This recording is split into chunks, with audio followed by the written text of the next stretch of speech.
Bonjour à toutes et à tous, j'espère que vous allez bien. Ça fait longtemps, très longtemps que je n'ai pas pris le temps de me poser, de vous filmer une vidéo et notamment pour vous parler budget alors que je suis toujours à fond, je suis toujours dans le système des enveloppes. Je l'utilise toujours pour gérer mon budget familial, mais pour autant c'est vrai que j'avais complètement disparu de ma chaîne YouTube parce que je n'ai plus le temps de filmer. Je suis débordée par ma vie perso, ma vie pro, ma vie sociale. Enfin voilà, j'ai pas forcément de créneau horaire à m'accorder pour filmer. Là, j'ai un petit temps, alors je vais le faire, mais ça ne veut pas dire que je vais revenir régulièrement.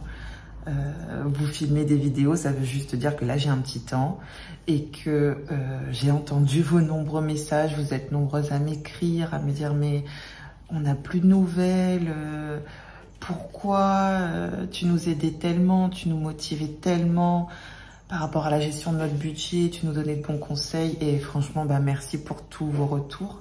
Il y en a même certaines d'entre vous, vous étiez inquiètes en pensant qu'il m'était arrivé quelque chose. Non, il m'est rien arrivé, je vais très bien, mais je suis débordée. Je me suis dit bon, YouTube on laisse de côté, c'est pas ma priorité. Et du coup, c'est pour ça que j'ai disparu, j'ai complètement disparu. Bien que de temps en temps, je vous donne quelques petits signes de vie sur Instagram, mais c'est pareil, ça reste assez timide. Je suis pas très présente, mais c'est parce que je ne donne pas la priorité à ça. Je donne plutôt la priorité à ma vie, à ma vraie vie. Voilà, tout simplement, à la vraie vie et non pas à la vie 2.0. Alors, nous sommes début décembre. D'ailleurs, mon petit sapin, il est juste là. Aujourd'hui, je reviens avec une vidéo où je vais vous parler budget et notamment ce que j'avais envie de vous dire, c'est comment aujourd'hui, après plusieurs mois de pratique de la gestion du budget par le système des enveloppes, comment je gère, comment je dispatche mon budget et qu'est-ce que ça a apporté en termes de plus-value pour moi, c'est-à-dire le fait de s'y retrouver, le fait d'être en adéquation avec cette manière de gérer et est-ce que ce système est réellement efficace après plusieurs mois de pratique. Il faut savoir que j'ai commencé en février 2022, nous sommes en décembre 2022, donc après bientôt 10 mois de pratique du système des enveloppes, je reste bluffée par le fait que ce système me correspond totalement, m'a permis d'avoir une rigueur et notamment d'atteindre mes objectifs financiers. Je vous le rappelle, mon objectif numéro 1, c'était de ne plus vivre avec tous les mois un découvert avec des centaines d'euros ou parfois qui explosait le millier d'euros. Donc ça, c'est résolu, c'est réglé. Depuis que j'ai commencé le système des enveloppes, je ne subis plus de découvert et merci pour ça. Ensuite, j'avais des objectifs de remboursement de dettes à atteindre et c'est le cas. Aujourd'hui, je n'ai plus ces dettes-là et tant mieux, je suis super contente. Et troisième objectif, c'était de mettre un peu de sous de côté pour pouvoir avoir un coussin de sécurité financier ou alors anticiper des dépenses à venir. Et ça aussi, c'est le cas. Et c'est le but de la vidéo aujourd'hui, c'est de vous montrer comment je dispatche mon budget. Alors, mon budget familial, il se divise en 4 catégories, en 4 grandes familles. Nous allons avoir donc les charges fixes, les charges variables, les enveloppes à court et moyen terme et les épargnes à très long terme. Alors, si je commence d'abord par les charges fixes, qu'est-ce que j'y mets à l'intérieur? C'est tout ce qui va être prélèvement automatique. Là-dedans, je vais avoir mes factures, que ce soit eau, électricité, internet, téléphone, mes dettes, c'est-à-dire tout ce qui est crédit et prêt immobilier. Je vais avoir tout ce qui est assurance. Je vais avoir tout ce qui concerne la crèche, l'école et le périscolaire. Alors pourquoi l'école? Puisque ma fille est en école privée, donc elle est payante son école. Cette école, je la paye tous les mois, c'est mensualisé. Et j'ai également dans ces charges fixes ma box Nuo à laquelle je suis abonnée, que je reçois tous les mois. Voilà, donc ça, c'est ce que j'ai dans mes charges fixes et qui ont le même montant de janvier à décembre. Concernant les charges variables, là-dedans, dans cette catégorie, j'ai mis les courses, le budget pharmacie et le budget perso que l'on s'attribue, moi et mon chéri. Alors pourquoi ça c'est en charge variable? Parce que mes courses, même si j'ai un budget, bah, il y a des mois où je ne peux pas avoir autant de budget que je souhaiterais. Il y a des mois où j'ai un peu plus et du coup j'ai préféré le mettre dans charge variable puisque je le réajuste en fonction de ce que je peux attribuer à cette enveloppe course, alimentation. Alors moi, vous savez, je mets tout dedans. Je mets l'alimentation, l'entretien, l'hygiène, voilà, tout est là-dedans. Ensuite, l'enveloppe pharmacie est une enveloppe fixe puisque c'est 40 € par mois, mais je l'ai mise quand même dans les charges variables. Ensuite, le budget que l'on s'attribue personnellement à moi ou pour monsieur, il varie. C'est-à-dire que en fonction des mois, ce n'est pas forcément le même montant. Des fois, c'est confortable, des fois c'est assez limité, mais comme ce n'est jamais le même montant, j'ai préféré donc mettre ces deux montants perso dans la catégorie charge variable. Pour les enveloppes à court et moyen terme, donc j'y ai mis les dépenses qui sont programmées dans le cours de l'année. Alors, quel type d'enveloppe j'ai mis en place? Donc, on a la rentrée scolaire et tout ce qui est en lien avec l'école. Donc, ça peut être une dépense parce que la maîtresse a un projet en cours d'année ou alors la rentrée scolaire qui arrive et du coup, tous les mois, je mets une somme dans cette enveloppe pour être confortable lorsque les achats de rentrée scolaire arriveront plutôt, et cela me permet de ne pas du tout être stressée. Ensuite, on va avoir, donc j'ai ma petite anti-sèche à côté. Ah voilà, tout ce qui est syndic pour mon lotissement. J'habite dans un lotissement et tous les trimestres, nous avons une certaine somme à verser et donc j'y mets un certain budget tous les mois dans cette enveloppe syndic pour pouvoir, au moment où le montant nous est réclamé, avoir la somme de côté. Ça aussi, ça aide à ne pas avoir cette pression en se disant bah, tous les 3 mois je dois sortir une somme assez importante. Bah non, puisque tous les mois je mets des sous de côté pour ça. Ensuite, pareil, concernant le centre de loisirs, puisque durant les vacances scolaires, ma fille elle va en centre de loisirs et du coup tous les mois, je mensualise une somme et je mets de côté. Et à chaque fois qu'il y a les vacances scolaires, eh ben, j'ai des sous pour le centre de loisirs. Et ça, une fois de plus, c'est très confortable de ne pas avoir à prendre sur tout le budget du mois et de le prévoir 2 ou 3 mois à l'avance. Moi, c'est ce que je fais et ça me permet vraiment d'avoir cette sensation de... En fait, si vous voulez, c'est une sensation de légèreté par rapport à tous les sous qu'il y a à sortir puisque je sais qu'il y a déjà quelques euros d'avance et c'est très confortable.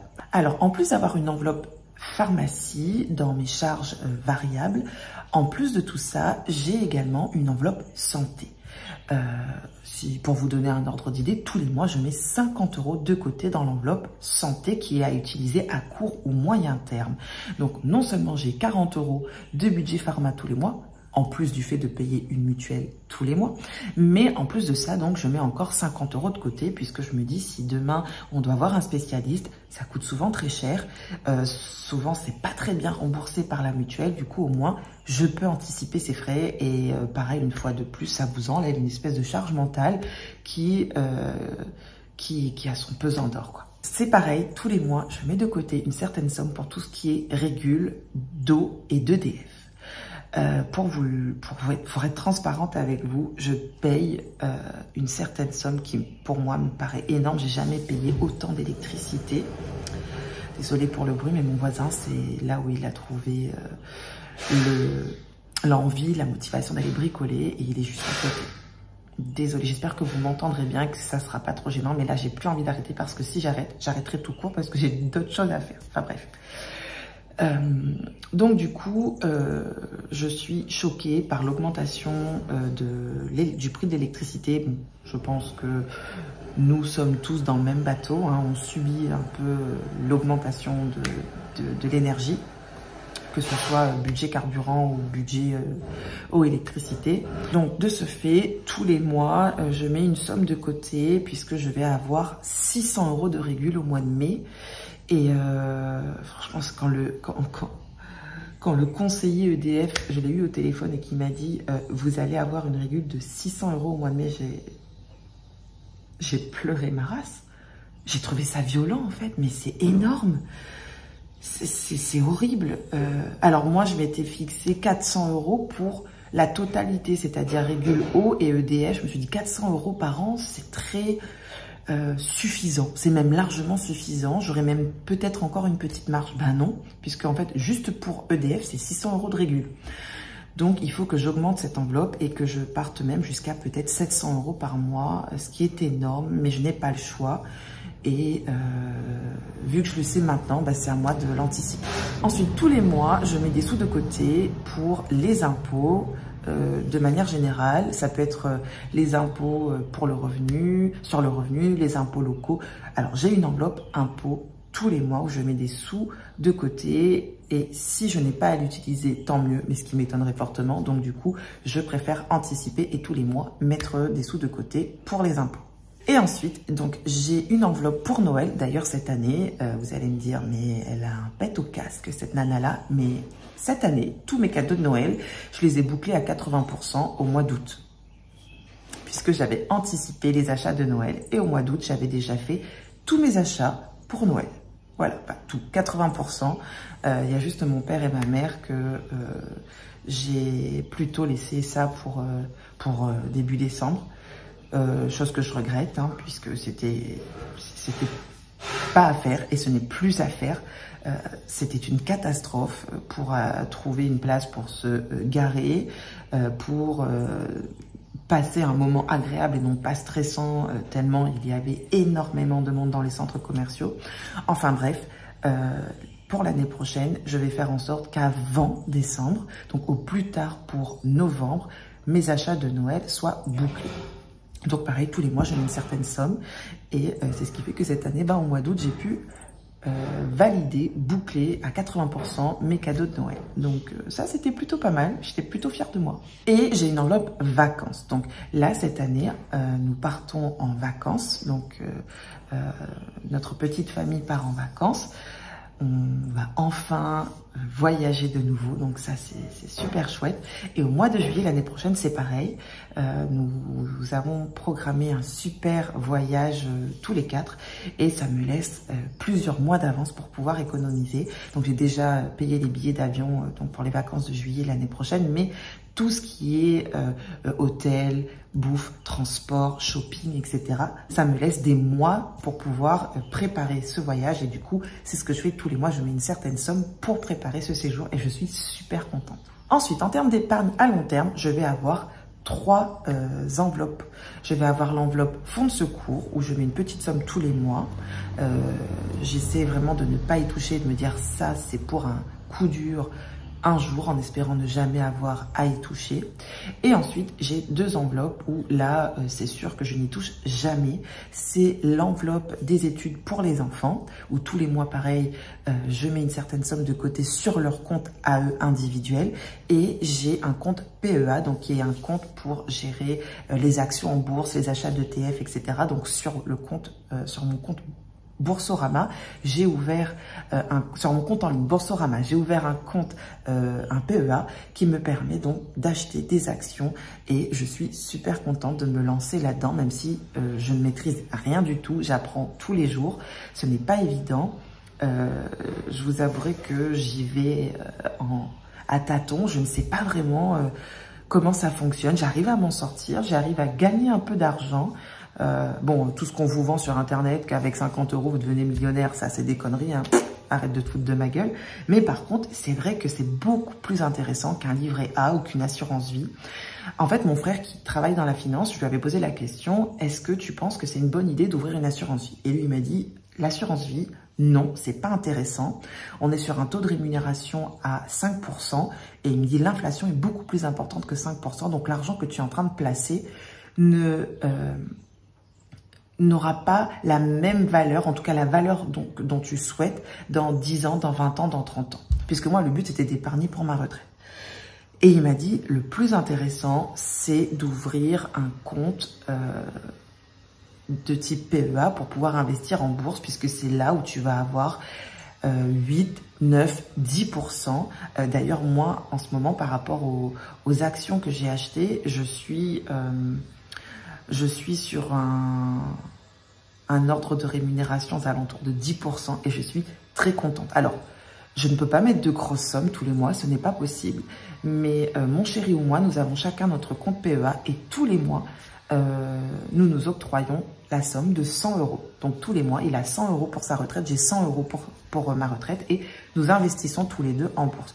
Nous n'avons pas du tout la même manière de gérer. Mon chéri, il achète des ETF, alors que moi, j'achète des actions et je les revends, etc., etc. Alors par contre, à aucun moment, je vais le développer ici puisque je ne maîtrise pas du tout ce sujet. Comme je vous dis, moi, je découvre encore, je patauge. C'est parfois du chinois pour moi.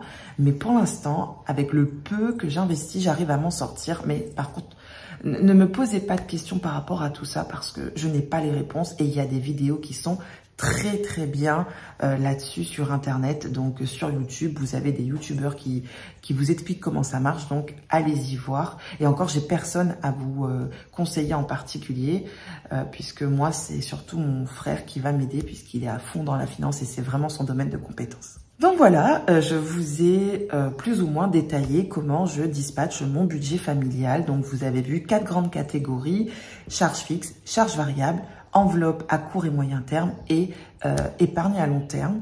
C'est comme ça que je m'en sors, c'est comme ça qu'aujourd'hui j'arrive à anticiper mes dépenses. Franchement, c'est très confortable pour moi financièrement. J'ai changé ma manière de consommer, j'ai changé ma manière de gérer mon compte. Je ne suis plus à découvert. Je suis dans l'acceptation je suis dans l'acceptation, c'est un peu mytho ce que je dis, puisque des fois je râle en disant j'en ai marre, j'ai pas assez de budget, j'ai peu de budget loisirs, sorties, etc. Pour vous dire la vérité, ça fait des mois, voire même bientôt plus d'1 an, non plus que ça. Bon, après en même temps, non seulement j'ai pas les moyens, mais le contexte fait que je n'ai pas envie d'aller au restaurant, puisque avec 2 enfants et notamment un en bas âge, si c'est pour ne pas apprécier le moment, ça sert à rien. Et c'est vrai que bah, du coup aujourd'hui, autant de temps en temps on peut se dire ah allez on se mange, je sais pas moi, un kebab, un sandwich, etc. Mais pour autant nous n'allons plus au restaurant. Et c'est un choix. J'ai fait des sacrifices sur certaines dépenses que je faisais avant qui étaient de trop, qui étaient inappropriées au budget que j'avais. Et c'est pour ça que je pense que je vivais au-dessus de mes moyens. Mais je m'en foutais. Je me disais, l'argent, ça va, ça vient. Et quand votre moitié se retrouve à être au chômage, ça aurait pu être moi. Pour le coup, moi, j'ai mon travail. C'est mon homme aujourd'hui qui se retrouve à être au chômage. Et quand vous avez une grosse perte de budget, de revenus, c'est difficile, mais pour autant, ça ne veut pas dire que ce n'est pas surmontable. Et moi, j'y arrive. Pas sans peine, pas sans difficulté, mais j'y arrive. Et du coup, il faut garder espoir, il faut trouver une solution. Il faut se dire que même si parfois ça semble être compliqué et qu'on le vit comme une sorte de punition, comme une grosse frustration, si on trouve une méthode, une rigueur qui nous aide à gérer notre budget, on arrive à un peu mieux accepter le contexte, la zone de turbulence dans laquelle on passe et se dire bah ça va, on s'en sort, on mange à notre faim, on arrive à payer ce que l'on doit, on arrive à s'octroyer des petits plaisirs. Regardez, là je pars en vacances. Bon, je vais faire vite. On part en vacances au mois de décembre, on part en vacances au mois de juillet. Donc, à côté de ça, oui, je vais plus au restaurant, mais j'arrive à nous payer des vacances. Quand je dis j'arrive, c'est moi et mon chéri, bien entendu. Du coup, voilà, il y a pire dans la vie. J'ai préféré dépenser de l'argent dans des choses autres que... dans des catégories plutôt que dans d'autres. C'est un choix et j'en suis très contente. Et le fait de se dire je vais de nouveau pouvoir voyager, franchement, pour moi, c'est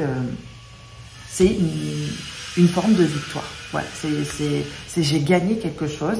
Malgré la perte de revenus, j'arrive de nouveau à offrir à ma famille, à moi, mon chéri, nos enfants, nous arrivons à leur offrir de beaux voyages, voilà, en perspective. Donc, comme quoi, il ne faut pas perdre espoir. Et il faut trouver une méthode, une rigueur pour pouvoir aller de l'avant et se dire que malgré tout, malgré les difficultés, on peut s'en sortir. En tout cas, j'espère que ce contenu, cette vidéo vous aura plu. Je vous fais plein de gros bisous et je vous dis peut-être à bientôt. Ciao!